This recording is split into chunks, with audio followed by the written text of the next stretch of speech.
When you booked your job on Star Wars, at that time, how big a deal was it? Was it similar to today booking a job on Avengers, or because it was a smaller movie, I think what he was sharing the casting space with Brian De Palma, and they were making Carrie. They were kind of swapping actors. I don't know. Do you want this person? Oh, I'll take him. Yeah, okay. I like that Mark Hamill guy. I hadn't heard that story. Oh, that's okay. Good. I like that. Supposedly on the Carrie behind the scenes, they said that. Yeah. But how? Sorry. So how was that to work? Was it not a huge deal at that moment because we didn't know the effect of it, or?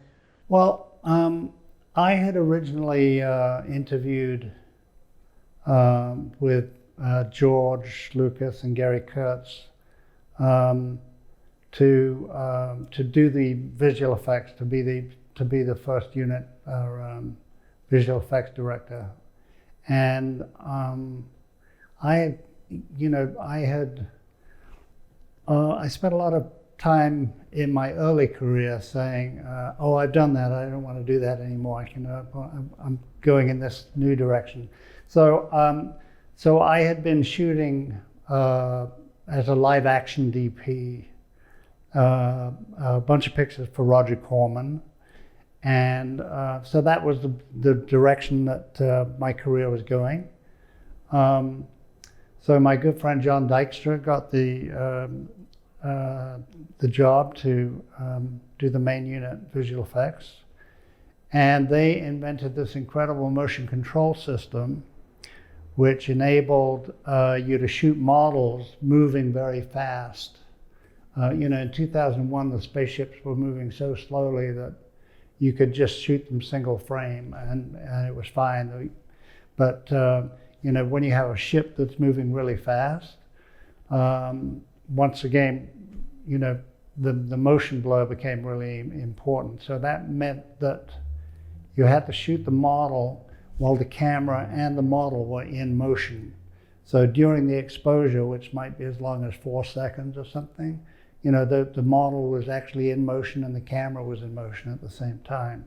And that took the invention of motion control software, and it had never been used at this scale for so many shots before. So when George got back from shooting the live action in England, he walked into Industrial Light and Magic and said, "Well, where's the footage?" And they really hadn't shot any footage because they'd been developing this hardware software system, and so he got really frustrated, and he called me up to work on this little second unit, and he had this harebrained scheme where he wanted some puppeteers in black velvet suits, and he wanted to put the models on long black rods and puppeteer them in front of the lens so that they were, that the puppeteers were flying the. So it was kind of like a live action way of getting some of that model photography. Well, of course, that didn't work out at all. That was a really bad idea. But my unit then turned into this pyrotechnic unit. And there was this kid, Joe Viscosal, who made these really great little miniature bombs, and he was. So we started shooting these explosions, and we would shoot. I would look directly up at his explosions, so they would explode over the lens, and therefore give it the zero-G impression that it was happening in outer space. Because obviously, if you shoot an explosion normally, you get a big mushroom cloud, and it doesn't look like it's in outer space. So we started off letting these little bombs off, and it was quite successful, and shooting them with high-speed cameras. And then we got bigger and bigger, and we moved on to much bigger stages till eventually we had like a 40-foot blue screen, and we would drop the wire down in the middle of that blue screen, and we would light the blue screen with I think there were 8 arc lamps, which were the most powerful lamps that you could get in those days, and shooting them with a VistaVision camera.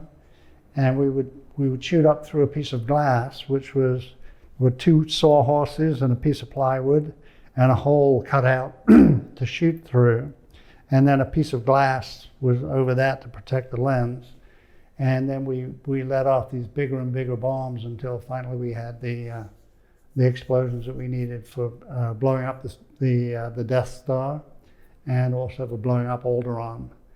And I also shot a whole bunch of my friends at Industrial Light and Magic were making all these beautiful models, and I got to blow them up. So it was a fun little shoot. Then the reception of the movie. Were you anticipating the reception, or were you surprised? I was very surprised by the reception of the movie. I think we went to see it at the Academy Theater, and we said, "Hey, this is really nice." But then, like within a day or so, there were these long lines outside the movie, and it's kind of a trick that theater owners do. They like to keep their audience waiting on the street, so it looks like a hit movie. So everybody drives by and sees a line of people. But these were going around the block. So it was unlike 2001, which had this really kind of slow build. Star Wars was like a instant hit, and that summer. But then who knew it would grow into such a franchise, and it just went from strength to strength until it's, I guess, the world's biggest franchise right now. Anything you observed with working with George Lucas in terms of how he worked with actors, his work ethic, that you felt you wanted to emulate as well? George was very good to work with. He really knew what he wanted and where he was going with it, and he knew what he wanted you to do. So I really enjoyed the fact that he was so prepared. He also had a technique which we now call a rip-o-matic. And that technique was he got footage from old World War II movies like The Dam Busters and Tora, Tora, Tora, and he basically cut his end action sequence out of footage from these World War II movies. And then that became a template for the effects, because you'd go to the cut and you'd say, okay, I need a ship moving from left to right and another one coming in this way. And it's going to be 17 frames long. So it was a way of, they have whole departments in movies now called previs for doing this kind of work now. But back then, this was a technique I'd never seen before, and it worked really, really well.